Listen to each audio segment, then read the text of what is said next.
जब जिंदगी बहुत संघर्ष में चल रही हो, बहुत दुख का जीवन चल रहा हो, बहुत कष्ट का जीवन चल रहा हो, बहुत कष्टमय जीवन चल रहा हो, तब शमी के 5 पत्ते, शमी के 5 पत्ते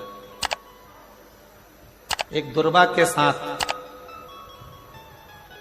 एक अक्षत चावल का एक दाना, वो भी हल्दी में भिंगोया हुआ हो या केसर में भिंगोया हुआ हो,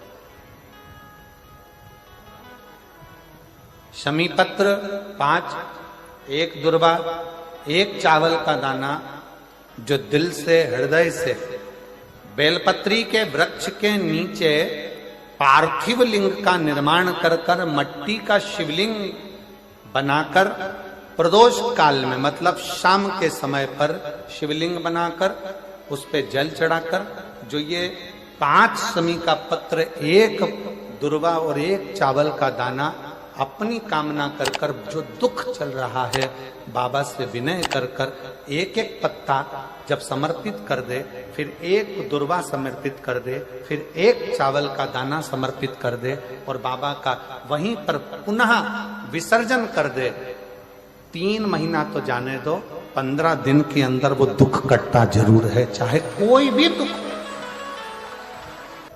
किसी भी तरह का दुख क्यों नहीं। एक बेलपत्र के वृक्ष की परिक्रमा करने वाले को हजारों अश्वमेघ यज्ञ का फल प्राप्त हो जाता है, हजारों अश्वमेघ यज्ञ का फल प्राप्त हो जाता है। उसी तरह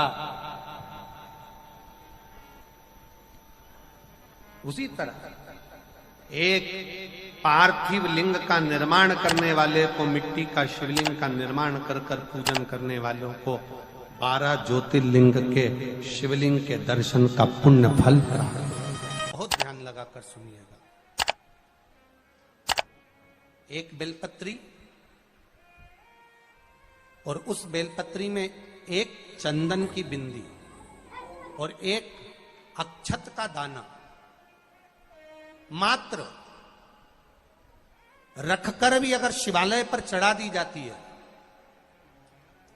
एक बेलपत्री, एक चंदन का बिंदी, और चंदन फिर निवेदन करेंगे। आज के जमाने में तुम लोग सब घिसा घिसाया, पड़ा पड़ाया, डब्बी का सामान ले लेकर, वो नहीं, चंदन की मुठिया रखो, थोड़ा सा भी घिसो, जरा सा भी घिसो, उसकी एक बिंदी और एक चावल का दाना, जब हम भगवान देवाधिदेव महादेव को समर्पित करते हैं, अपनी कामना कर कर समर्पित करते हैं, तो निश्चितता है, पुराण की कथा कहती है, शंकर भगवान उसका फल शीघ्र प्रदान कर देते हैं। भले आपने कुछ करा ना करा, उसका फल तुम्हें मिल जाए। में जाना, लोटा भरकर जल समर्पित करना, और कभी तुम्हारे जीवन में अगर तुमको लग रहा है कि मैं दुखों से पीछा छूट ही नहीं रहा, तब उस जगह पर बेलपत्री के मध्य भाग में पीला चंदन, ये जो पत्ती है और ये 2 पत्ती हैं, ये बड़ी पत्ती और ये बीच की जो 2 पत्ती हैं, इसके बीच में जो डंडी का भाग रहता है,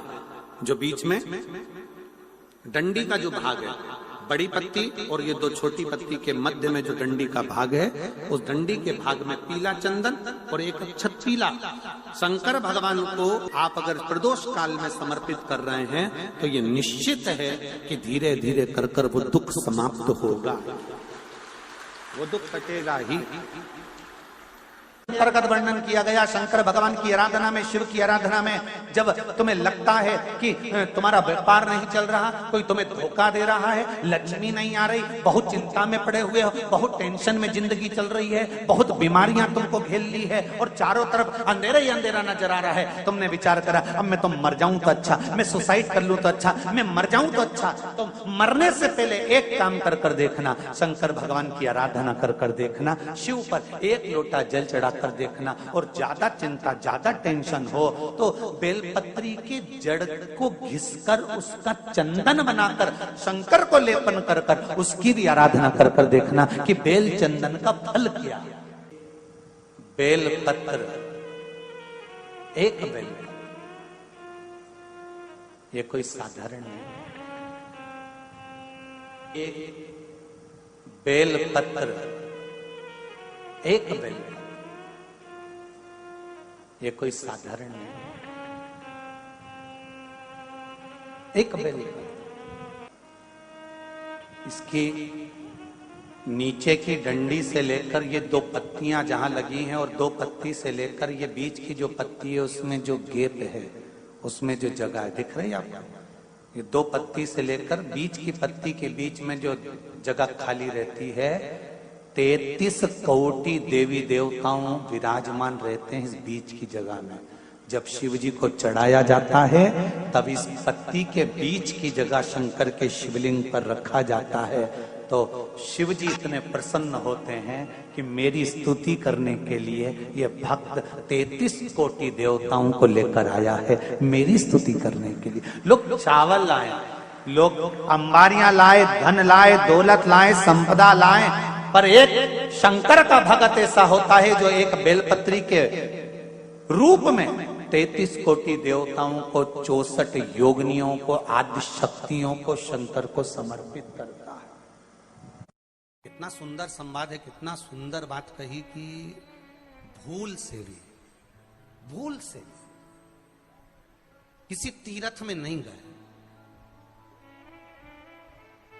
कहीं हमने गौदान नहीं करा, कहीं हम किसी तीर्थ में नहीं गए, हमने कहीं गौदान नहीं करा, हमने कहीं ब्राह्मण भोजन नहीं कराया, हम कहीं गंगा यमुना कावेरी सरस्वती नर्मदा छिपरा पुण्यवान नदी में हम स्नान नहीं कर पाए। शिव महापुराण की कथा कहती है भूलवश भी अगर पिपलेश्वर या बटकेश्वर किसी शिवालय पर भूल से भी अगर एक लोटा जल चढ़ जाता है तो देव अधिदेव महादेव सारे तीर्थों का फल अपने आप प्रदान कर देते हैं। भूल से भी चढ़,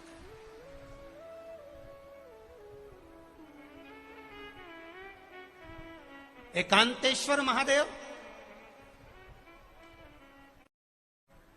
किसी तीर्थ में नहीं गए, कहीं हमने गौदान नहीं करा, कहीं हम किसी तीर्थ में नहीं गए, हमने कहीं गौदान नहीं करा, हमने कहीं ब्राह्मण भोजन नहीं कराया, हम कहीं गंगा यमुना कावेरी सरस्वती नर्मदा छिपरा पुण्यवान नदी में हम स्नान नहीं कर पाए। शिव महापुराण की कथा कहती है भूलवश भी अगर पिपलेश्वर या बटकेश्वर किसी शिवालय पर भूल से भी अगर एक लोटा जल चढ़ जाता है तो देव अधिदेव महादेव सारे तीर्थों का फल अपने आप प्रदान कर देते हैं। भूल से भी चढ़,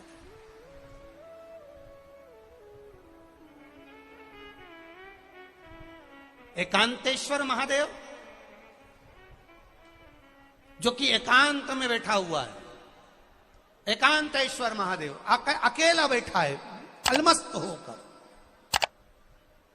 आप जा रहे हो गाड़ी लेकर, आप 4 व्हीलर गाड़ी में जा रहे हो, ट्रैक्टर में जा रहे हो, ट्राली में बैठकर जा रहे हो, क्रूजर में बैठकर जा रहे हो, 2 व्हीलर गाड़ी में बैठकर जा रहे हो और एकांतेश्वर महादेव का मंदिर दिख गया, कोई एकांत में, भले उसका नाम नहीं मालूम तुमको कि कौन सा महादेव, पर अकेला बैठा है जंगल में, वृक्ष की छांव में, एक ओटले पर, कोई दीवार नहीं, कोई जाली नहीं, कोई गेट नहीं, कुछ भी नहीं। ये शिव मंदिर में जाकर एक लोटा जल समर्पित करती थी और शास्त्र कहता है कि शंकर के मंदिर में अगर एक लोटा जल कोई एक परिवार का व्यक्ति भी समर्पित कर रहा है तो समझ लेना कि वो अपनी 71 पीढ़ी को पार लगा रहा है। वो अकेला नहीं, 71 पीढ़ी को पार लगा रहा है। शिव महापुराण की कथा कहती है जब बच्चा गर्भ में आता है, माता के गर्भ में जब संतान आती है और माता के गर्भ में जब संतान रहती है, उस 9 महीने में स्त्री नारी अगर कहीं शंकर के मंदिर के सामने से निकल जाए या शिवालय का जल स्त्री को मिला हो या शंकर भगवान का कोई प्रसाद या शंकर भगवान का कोई नाम जाप या शंकर भगवान का कोई मंत्र जाप उस स्त्री के कानों में पहुंच जाए तो जो गर्भ में बच्चा होता है वो बच्चा शंकर की कथा तक या शिवालय तक उसको बिना बोले ही वो अपने आप चला ही जाता है, पहुंच ही जाता है।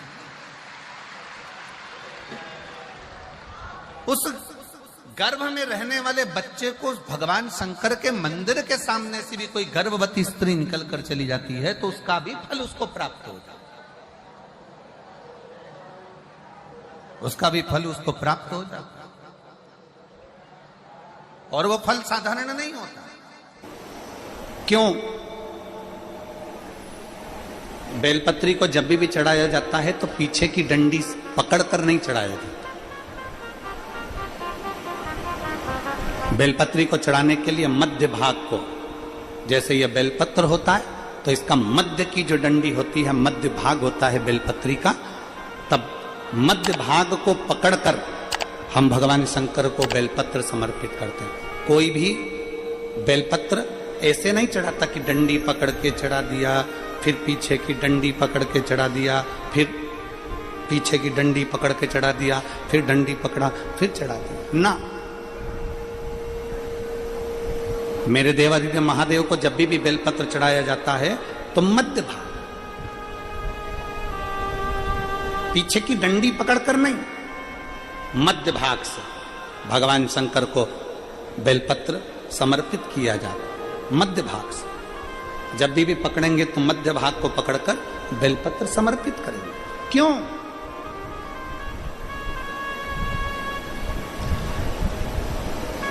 क्योंकि हमने भगवान शिव को मध्य भाग पकड़कर इसलिए समर्पित करा कि ये केवल बेलपत्र का मध्य भाग नहीं है मेरे शंभू, मेरे हृदय के मध्य भाग को मैं आपके चरणों में समर्पित कर रही हूं। मेरा दिल, मेरा हृदय, मेरा चित्त मैं आपको दे रही हूं। मध्य भाग एक विश्वास के साथ दे रही हूं। इतनी सुंदर बात नंदी ने कही है। नंदी ने ये बात जो कही वो वास्तव में बड़ी सुंदर है कि मान लो यदि कोई कार्य तुम्हारा हो नहीं रहा और पूरी दुनिया में तुमने कर कर देख लिया, बहुत प्रयास कर कर देख लिया, तो भी वो कार्य अगर तुम्हारा नहीं होता, तो फिर एक काम करो कि शिव की स्तुति करो, शंकर की स्तुति, शंकर का गुणगान, शंकर की भक्ति, शंकर का स्मरण।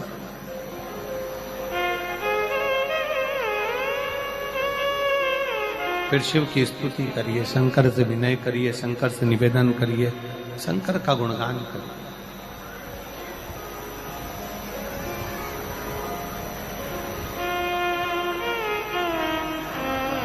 पर भगवान की भक्ति होती कब? जितने आस्था चैनल पर कथा सुन रहे हैं, जितने फेसबुक यूट्यूब पर कथा सुन रहे हैं, जितने पंडाल में बैठकर शिव भक्त कथा को रसपान कर रहे हैं, उनसे निवेदन करूंगा कि शंकर की भक्ति होती कब है, शंकर का स्मरण कब होता है, शंकर की भक्ति कब होती है, शंकर की कथा सुनने में मन कब लग सकता है? जब अपने भीतर की अभिमत्ता, अपने भीतर का अहम, अपने भीतर का अहंकार, अपने भीतर की आसक्ति, अपने भीतर का काम, अपने भीतर की तृष्णा जब दूर हो जाए तो समझो कि आप शिव में मन लगा बैठे। कितने सारे लोग बैठे हैं यहाँ पर कथा में, सब पंडालों के अंदर लोग शिव भक्त बैठे हुए हैं। कई लोग ऐसे भी होंगे जिनका आकर बैठ तो गए पर दिल नहीं लगता। दो जल व्यक्ति के जीवन को बदलते। कितने जल? जम के बोलो जरा। दो जल। एक देवादिदेव महादेव के लिए भरा गया एक लोटा जल और दूसरा है स्वयं के लिए भरा गया एक लोटा जल। यहां पर अगर बुजुर्ग मेरी माताएं बैठी होंगी, मेरी जीजियां बैठी हैं, मेरे जीजा बैठे हैं, बुजुर्ग जितनी माताएं बैठी हैं, वो पुराने समय का अगर लेख उठाकर देखेंगे तो पुराने समय के लोग भोजन करने बैठते थे ना, तो भोजन करने से पहले अपने पानी के लोटे को भरकर, अपना गिलास भरकर बैठते थे। किसी ने देखा है कि नहीं देखा? जम के बोलो जरा, देखा है आप लोगों ने? पुराने समय के लोग जब भोजन करने बैठते थे, पुराने समय के लोग जब भोजन करने बैठते थे तो अपना पानी का गिलास, अपना पानी का लोटा पहले भरकर आसन लग जाता था। बहू आसन लगा देती थी, बहू खाना बना देती थी, घर की पत्नी खाना बना देती थी, भोजन बना देती थी, घर के लोग भोजन दे देते थे। थाली कोई भी लगा कर ला कर दे, थाली कोई सजा कर ला कर दे, पर घर का जो व्यक्ति खाना खाने बैठता था, भोजन करने बैठता था, वो अपना पानी स्वयं भर कर बैठता।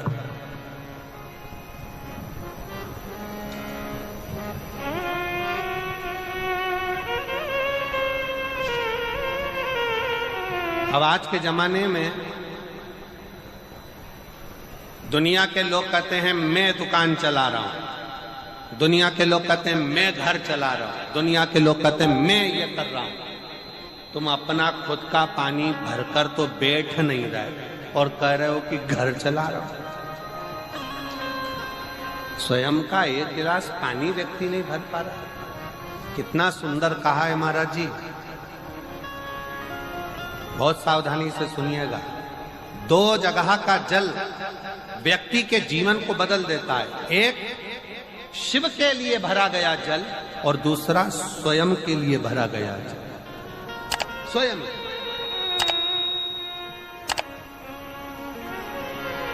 शंकर के मंदिर में जा रहे हो, 1 लोटा जल अपने घर से भरकर लेकर चले जाओ और अपने घर में जब तुम भोजन करने बैठ रहे हो, जब तुम रोटी खाने बैठ रहे हो, भोजन करने बैठ रहे हो, भोजन ग्रहण करने बैठ रहे हो, जब तुम भोजन को ग्रहण करने के लिए बैठ रहे हो, तब अपने घर में जब तुम भोजन ग्रहण करने बैठ रहे हो तो 1 लोटा जल या 1 गिलास पानी भरकर बैठो।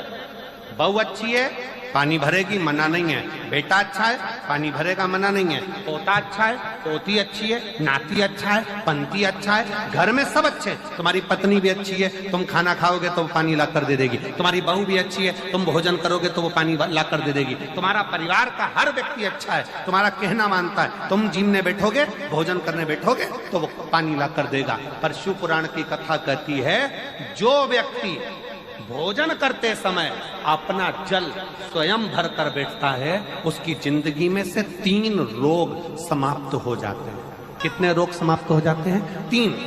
पहला, अपना जल स्वयं भरकर बैठने वाले के घुटने का कभी भी डॉक्टर उसके घुटने बदलने का बोलेगा ही नहीं, घुटना बदल ही नहीं सकता। स्वयं का जल भरकर बैठे। दूसरे नंबर पर, जिसकी रीढ़ की हड्डी में कमर से लेकर कंधे तक जिसकी हड्डी में दर्द होता हो, या जो सुबह सुबह सोकर उठता हो और उसके कंधे दुखते हो या पीठ दुखती हो। दूसरे नंबर का रीढ़ की हड्डी का दर्द। और तीसरे नंबर का, डॉक्टर को दवाई खा खा कर परेशान हो गए और आधा सिर का रोग, भुकुटी, ये भौएं दुखती हो, सिर दुखता हो, ये कान के पास का दर्द होता हो, तो अपना भोजन करते समय अपना पानी स्वयं भर कर बैठो। आपको ये 3 रोग से मुक्ति अपने आप मिलना प्रारंभ हो, अपने आप। अब किसी ने कहा, गुरुजी पत्नी पानी ला कर देती है, पति पानी ला कर देता है, बेटा पानी ला कर देता है, बहू पानी ला कर देती है, पोता पोती पानी ला कर देते हैं, नाती पंती पानी ला कर देते हैं, नौकर लगे घर में वो पानी ला कर देते हैं, सेवादार लगे घर में वो पानी ला कर देते हैं, तो हमको पानी लाना क्यों जरूरी है? तो अग्नि पुराण में वर्णन आता है कि जो घर में पानी जिस मटके में भरते हो, जिस हंडे में भरते हो, जिस बाल्टी में भरते हो, जिस टंकी में पानी भरते हो, पीने का पानी जिस हंडे में, मटके में, बल्टोई में, जिस गगरे में तुम भरते हो, वो स्थान पितरों का स्थान रहता है। जब हम पानी भरकर भोजन करने बैठते हैं तो हमारे पितर भी उस स्थान पर आकर निश्चित जगह पर बैठते हैं, और जब हम भोजन ग्रहण करते हैं तो हमारे पितरों के भाव का आशीर्वाद हमारे ऊपर पड़ जाता है, जिससे हमारे 3 दर्द समाप्त हो। स्वयं भरो, स्वयं।